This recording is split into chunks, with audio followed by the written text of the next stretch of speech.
আজকের অধ্যায় চ্যাপ্টার 1.15 জ্যামিতিক পরিমাপ। আমরা প্রথমেই এই জ্যামিতি সম্পর্কিত কয়েকটি সংজ্ঞা দেখে নেব।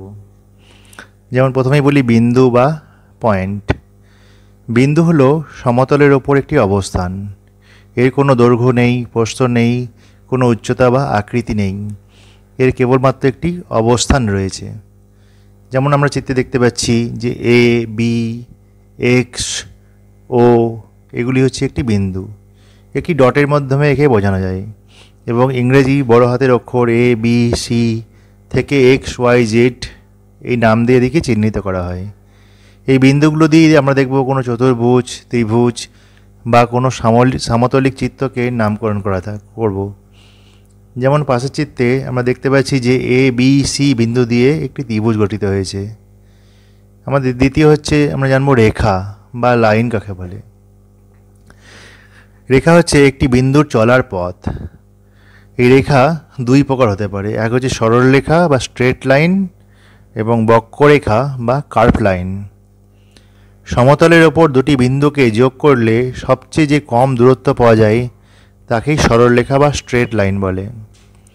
দেখো যে আমরা দুটি পয়েন্ট নিচ্ছি, এখানে আমরা এই চিত্রে দুটি পয়েন্ট নিলাম এবং এই পয়েন্ট দুটিকে আমরা যোগ করলাম। এখানে এই পয়েন্ট দুটিকে যোগ করার সবচেয়ে কম যে দূরত্ব সেটি হলো এই সরলরেখা। এই সরলরেখাকে আমরা দুই দিকেই অসীম পর্যন্ত বিস্তৃত করতে পারি। আমরা বলবো যে এ বি হচ্ছে একটি সরলরেখা। একইভাবে বিন্দুটি চলার সময় যদি নিজের দিক, এই বিন্দুটা চলার সময় নিজের দিক পরিবর্তন করে না। আবার বক্ররেখা কি? বক্ররেখা হচ্ছে চলার পথ যদি আঁকা বাঁকা হয় বিন্দুটির, তখন সেই রেখাকে বক্ররেখা বলে। আমরা যেমন দেখছি যে এই বিন্দুটি চলার সময় এঁকে বেঁকে চলেছে, সেই জন্য এ বি হচ্ছে একটি বক্ররেখা। এখন আমরা দেখব সমান্তরাল সরলরেখা বা প্যারালাল লাইনস বলতে কী বোঝায়। দুটি লাইন যদি এইভাবে থাকে, দুটি সরলরেখা, যে কোনো মুহূর্তে তাদের যে মিনিমাম ডিস্টেন্স সবসময় একই থাকে এবং তারা কোনো দিন একে অপরকে কোনো জায়গায় টাচ করবে না, তাহলে সেই সরলরেখা দুটিকে সমান্তরাল সরলরেখা বা প্যারালাল লাইনস বলে। আমরা এ বি প্যারালাল সিডি এরকম একটা চিহ্ন দিয়ে এই সমান্তরাল সরলরেখাগুলিকে লিখি। এখন আমরা দেখব যে একটি বিন্দুর ওপর দিয়ে অসংখ্য সরলরেখা যেতে পারে। আমরা চিত্রে একটি বিন্দু পি নিলাম। আমরা দেখছি যে পি বিন্দুর ওপর দিয়ে বিভিন্ন রকম সরলরেখা, নীল কালি, সবুজ কালি, এগুলো হচ্ছে এক একটি সরলরেখাতে অবস্থান। এই সরলরেখাগুলির মধ্যে একটা কমন জিনিস হচ্ছে এরা প্রত্যেকেই কিন্তু পি বিন্দু দিয়েই যাচ্ছে। তাহলে আমরা বলতে পারি যে একটি বিন্দুর উপর দিয়ে অসংখ্য সরলরেখা যেতে পারে। এবার আমরা আলোচনা করব বিভিন্ন প্রকার কোণ বা ডিফারেন্ট টাইপস অফ অ্যাঙ্গেলস নিয়ে। যেমন প্রথমেই হচ্ছে আমাদের সূক্ষ্ম কোণ বা অ্যাকুয়েট অ্যাঙ্গেল। কাকে বলে? যে কোণের মান 0 ডিগ্রির চেয়ে বড় এবং 90 ডিগ্রির চেয়ে ছোট তাকে বলা হয় সূক্ষ্ম কোণ বা অ্যাকুয়েট অ্যাঙ্গেল। অর্থাৎ কোণটি 0 থেকে 90 ডিগ্রির মধ্যে হয়। দেখো আমরা নীল কালিতে একটি সরলরেখা আঁকলাম, তারপরে আমরা লাল কালি দিয়ে ওই সরলরেখাটির অন্তিম অবস্থান আঁকলাম এবং এই দুটি সরলরেখা বা সরলরেখাটি পরিবর্তিত হয়ে নিজেদের মধ্যে একটি গ্যাপ তৈরি করেছে। সেটি কত হলো? 45 ডিগ্রি। আমরা জানি কোণকে আমরা ডিগ্রি সাইজে মাপি, অর্থাৎ এই কোণটি হলো একটি সূক্ষ্ম কোণ। আবার সমকোণ কাকে বলে? যদি সরলরেখা দুটি নিজেদের মধ্যে 90 ডিগ্রি কোণ করে তাহলে সেই কোণটিকে বলা হয় সমকোণ বা রাইট অ্যাঙ্গেল। এখানে সরলরেখা দুটি পরস্পর লম্ব হয়, অর্থাৎ এক সমকোণের মান আমরা শিখলাম কত? 90 ডিগ্রি। এরপরে আমরা শিখব স্থূলকোণ বা অবটিউজ অ্যাঙ্গেল। স্থূলকোণ কাকে বলে? যদি কোণটির মান 90 ডিগ্রির চেয়ে বেশি হয় কিন্তু 180 ডিগ্রির চেয়ে ছোট হয় তাহলে সেই কোণটিকে বলা হয় স্থূলকোণ বা অবটিউজ অ্যাঙ্গেল। এখানে এই কোণটা দেখতে পাচ্ছি আমরা যে এই কোণটির মান 90 ডিগ্রির চেয়ে বেশি, কিন্তু 180 ডিগ্রির চেয়ে ছোট। এরপরে দেখব আমরা সরল কোণ বা স্ট্রেট অ্যাঙ্গেল বলতে কী বুঝি। যদি সরলরেখা দুটি নিজেদের মধ্যে 180 ডিগ্রি, পুরো 180 ডিগ্রি কোণ উৎপন্ন করে, তাহলে সেই কোণকে আমরা বলবো সরল কোণ বা স্ট্রেট অ্যাঙ্গেল। এই এক সরল কোণ মানে আমরা জানি কত, 180 ডিগ্রি, অর্থাৎ 2 × 90 ডিগ্রি বা 2 × সমকোণ, অর্থাৎ এক সরল কোণ মানে 2 সমকোণ। নেক্সট হচ্ছে প্রবৃদ্ধ কোণ বা রিফ্লেক্স অ্যাঙ্গেল। যদি কোনো কোণ 180 ডিগ্রি চেয়ে বড় হয় কিন্তু 360 ডিগ্রি চেয়ে ছোট হয়, তাহলে সেই কোণকে আমরা বলি প্রবৃদ্ধ কোণ বা রিফ্লেক্স অ্যাঙ্গেল। যেখানে এই কোণটা যেমন আমরা দেখছি, এই কোণটা হচ্ছে 225 ডিগ্রি ধরছি, সেটি হচ্ছে 180 ডিগ্রি চেয়ে বড় কিন্তু 360 ডিগ্রি চেয়ে ছোট। এবার সম্পূর্ণ কোণ, কোনো একটি সরলরেখা যদি এক পাক ঘুরে পুরোপুরি আবার সেই জায়গাতেই ফিরে আসে, তাহলে আমরা পুরোপুরি একটা ফুল কোণ, চাঁদার সাহায্যে আমরা দেখতে পারি পুরো 360 ডিগ্রি অ্যাঙ্গেল তৈরি করে। এই অ্যাঙ্গেলটাকে বলা হয় সম্পূর্ণ কোণ বা ফুল অ্যাঙ্গেল। আবার শূন্য কোণ বা জিরো অ্যাঙ্গেল কি, যদি সরলরেখাটা সেই জায়গাতেই থাকে, কোনো মুভ না করে, তাহলে সেই সরলরেখাটি 0 ডিগ্রি বা নাল অ্যাঙ্গেল তৈরি করে। এখন আমরা দেখব ত্রিভুজ কাকে বলে। তিনটি সরলরেখা দ্বারা সীমাবদ্ধ সমতলিক ক্ষেত্রকে ত্রিভুজ বলে। একটি ত্রিভুজের 3টি বাহু বা ভুজ থাকে এবং 3টি কোণ থাকে। তাহলে এখানে ইম্পর্টেন্ট জিনিস হচ্ছে যে 3টে বাহু অবশ্যই সীমাবদ্ধ হতে হবে, ক্লোজড ফিগার হতে হবে একটা। এবং এই ত্রিভুজের যে শীর্ষ এ বি সি, এই বিন্দু 3টিকে বলা হয় শীর্ষবিন্দু বা ভার্টেক্স। এবং এই ত্রিভুজের বাহুগুলি কি, এ বি, বি সি এবং এ সি। এবং এই ত্রিভুজটি পুরোপুরি একটি সমতলিক চিত্র, মানে পুরোপুরি একটা সমতলের মধ্যেই থাকে।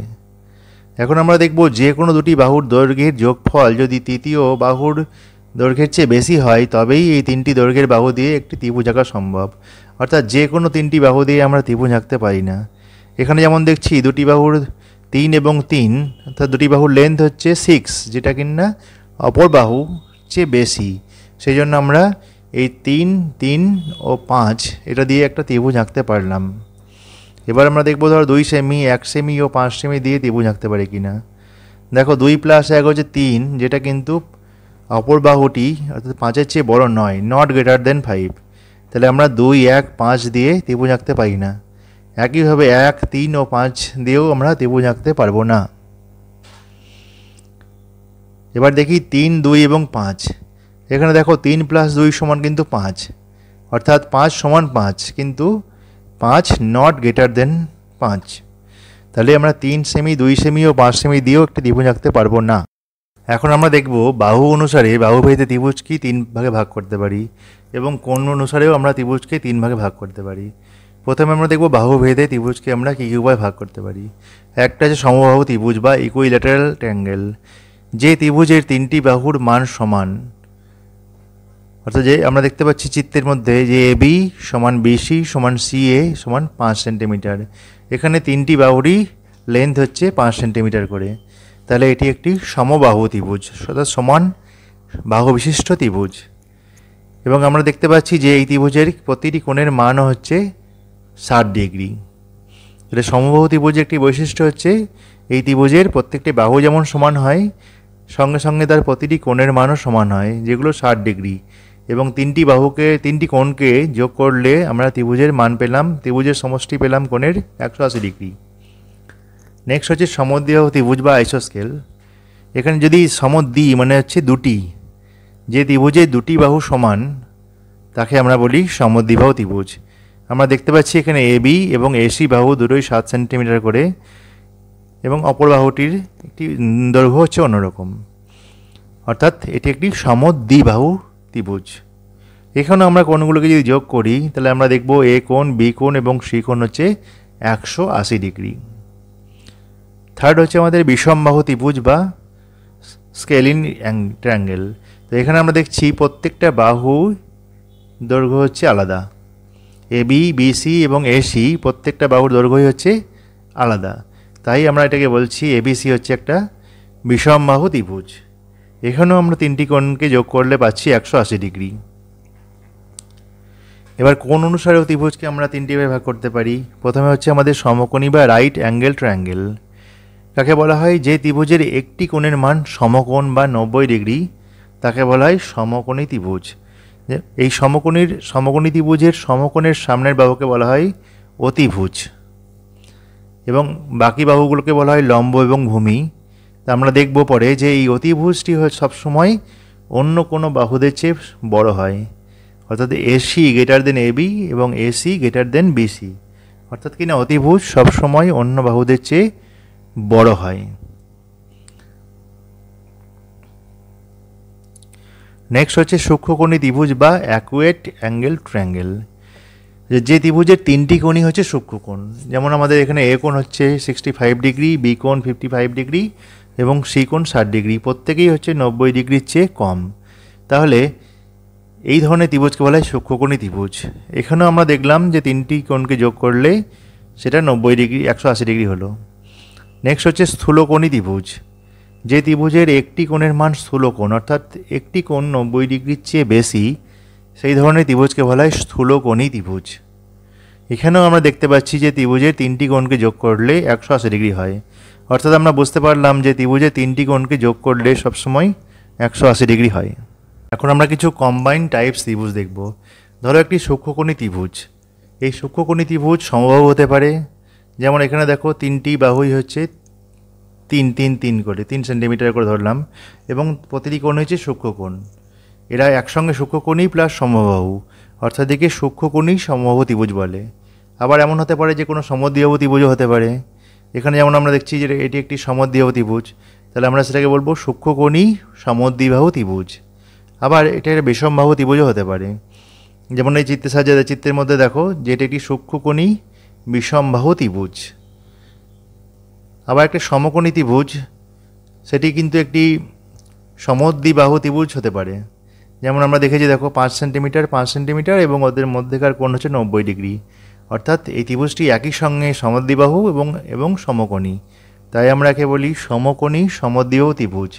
আবার বিষমবাহু ত্রিভুজও হতে পারে, যেমন ধরো একটি কোণ সমকোণ এবং বাকি বাহুগুলোর দৈর্ঘ্য আলাদা, অর্থাৎ এটি একটি সমকোণী বিষমবাহু ত্রিভুজ।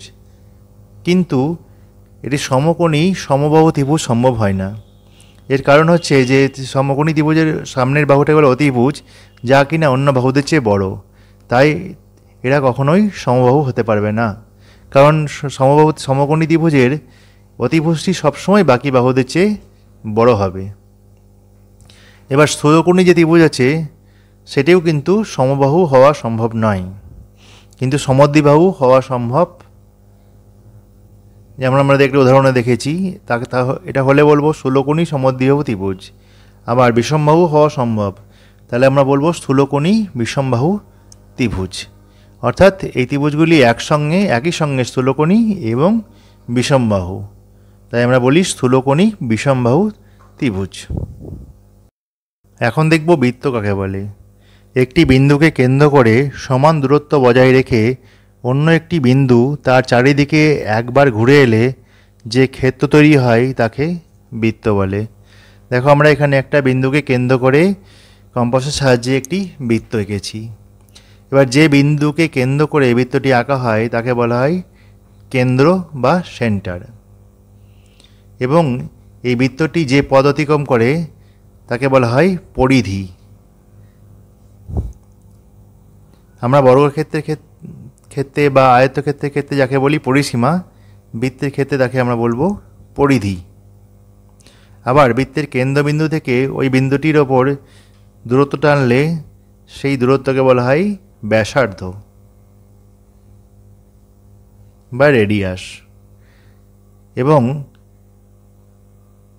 পুরো দূরত্বটা টানলে, অর্থাৎ যদি আমি এভাবে টানি তাহলে এই পুরো যে দূরত্ব বৃত্তের দুটি একবারে অপোজিট যে বিন্দু তাকে যোগ করলে যেটা পাই তাকে বলে ব্যাস। অর্থাৎ আমরা বুঝতে পারছি যে ব্যাস সমান হচ্ছে ব্যাসার্ধের ডবল, অর্থাৎ ব্যাস সমান হচ্ছে 2 ইন্টু ব্যাসার্ধ। এভাবে ওই একই কেন্দ্রবিন্দু থেকে আমরা বিভিন্ন ব্যাসার্ধ নিয়ে আলাদা আলাদা বৃত্ত আঁকতে পারি। যেমন আমরা দেখেছি এখানে 3টি বৃত্ত আমরা একই কেন্দ্রবিন্দু থেকে এঁকেছি। এই ধরনের যে বৃত্তগুলো তাদেরকে বলা হয় সমকেন্দ্রিক বৃত্ত, অর্থাৎ এই প্রত্যেকটি বৃত্তের কেন্দ্র কিন্তু একটাই। দেখো এখানে তোমাদের চিত্রে আমরা দেখতে পাচ্ছি যে এখানে 1টি 2টি 3টি 4টি 5টি বৃত্ত আঁকা হয়েছে, যেখানে A B C O D point দিয়ে প্রত্যেকের কিন্তু ব্যাসার্ধ আলাদা, এবং এরা হচ্ছে সমকেন্দ্রিক বৃত্ত। অর্থাৎ ব্যাসার্ধ যত বড় হবে বৃত্তের পরিধিও তত বড় হবে। এখান থেকে তোমরা ডেফিনেশনটাগুলো নিয়ে নিতে পারো যে পরিধি কাকে বলে বা কেন্দ্র কাকে বলে এবং জ্যা কাকে বলে। জ্যা হচ্ছে যেমন এমএন হচ্ছে একটি জ্যা, এবং সবচেয়ে বড় জ্যা হচ্ছে আমাদের ব্যাস। ব্যাস হচ্ছে সবচেয়ে বড় জ্যা, বৃহত্তম জ্যা। এবং বৃত্তচাপ কাকে বলে? বৃত্তের একটা অংশকেই বৃত্তের চাপ বলে। যেমন এখানে নীল কালিতে বৃত্তের চাপটি দেখানো হয়েছে। অর্ধবৃত্ত কাকে বলে? একটা বৃত্তের অর্ধেক অংশকে বলা হয় অর্ধবৃত্ত বা সেমি সার্কেল।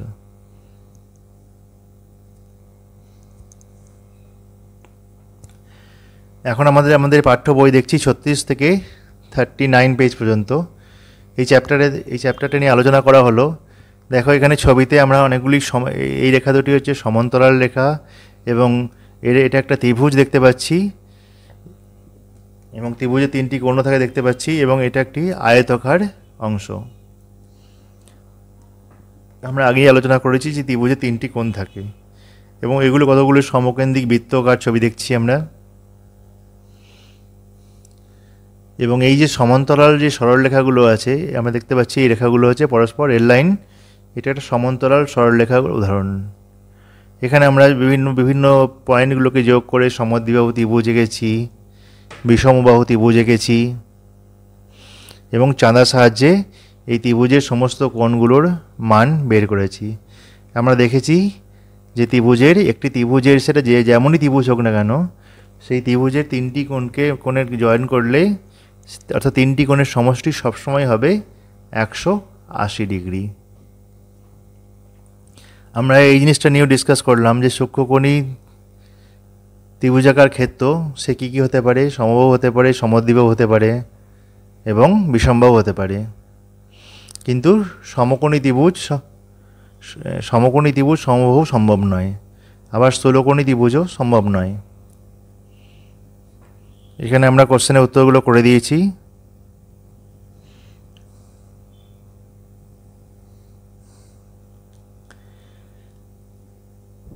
আমরা বৃত্ত নিয়ে আলোচনা করেছি।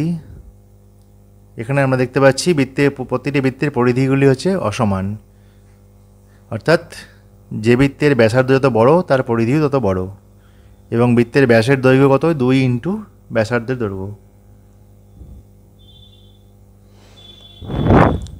অর্থাৎ বৃত্তের পরিধি বৃত্তের ব্যাসার্ধের দৈর্ঘ্যের ওপর নির্ভর করে। এটা খুবই ইম্পর্ট্যান্ট জিনিস। যত ব্যাসার্ধ বড় হবে বৃত্তের পরিধি তত বড় হবে। এবার এগুলো তোমরা নিজেরাই করতে পারবে, একটু মিলিয়ে দেখে নিও। সূক্ষ্মকোণ কাকে বলে, সমকোণ, সরল কোণ এবং স্থূলকোণ কাকে বলে আমরা আলোচনা করেছি। সরল কোণ মানে হচ্ছে 2 ইন্টু সমকোণ, অর্থাৎ 2 ইন্টু 90 ডিগ্রি। এবার আমরা দেখি 3-এর দাগে যে কোণগুলো দিয়ে ত্রিভুজ আঁকা যায় কিনা। 2 সেমি, 3 সেমি ও 4 সেমি। দেখো আমরা টেস্ট করি যে এটা দিয়ে ত্রিভুজ আঁকা যায় কিনা। সবচেয়ে ছোটো দুটো বাহুকে যোগ করলাম, 2 + 3 সমান হচ্ছে 5, যেটা কিনা গ্রেটার দেন 4, অর্থাৎ এটা দিয়ে ত্রিভুজ আঁকা সম্ভব। বাকিগুলো তো হবেই, কিন্তু এখানে আমরা দেখতে পাচ্ছি 4 + 3 7 = 7, অর্থাৎ নট গ্রেটার দেন 7। তাহলে এই 4 সেমি, 3 সেমি ও 7 সেমি দিয়ে আমরা ত্রিভুজ আঁকতে পারবো না। একইভাবে 1 সেমি, 3 সেমি, 2 সেমি দিয়েও ত্রিভুজ আঁকতে পারবো না। এবার আমরা দেখছি যে আমরা ডিসকাস করেছি সূক্ষ্মকোণী ও স্থূলকোণী ত্রিভুজ কাকে বলে। ছবি এঁকে আমরা চাঁদার সাহায্যে কোণগুলো পরিমাপ করে দেখব, নিজেরাই করতে পারবে। এই যে পাশের বর্গাকার ক্ষেত্রে চিত্রের পরিসীমা মাপি 5। একটা বর্গাকার চিত্রের পরিসীমা হচ্ছে 4 ইন্টু একটি বাহুর দৈর্ঘ্য। তাহলে এখানে প্রত্যেকটি বাহুর দৈর্ঘ্য কত? 4 সেন্টিমিটার করে, অর্থাৎ ত্রিভুজটির পরিসীমা হবে 4 ইন্টু 4, অর্থাৎ 16 সেন্টিমিটার। এবং ব্যাস কত হবে? ব্যাস হচ্ছে 2 সেন্টিমিটার।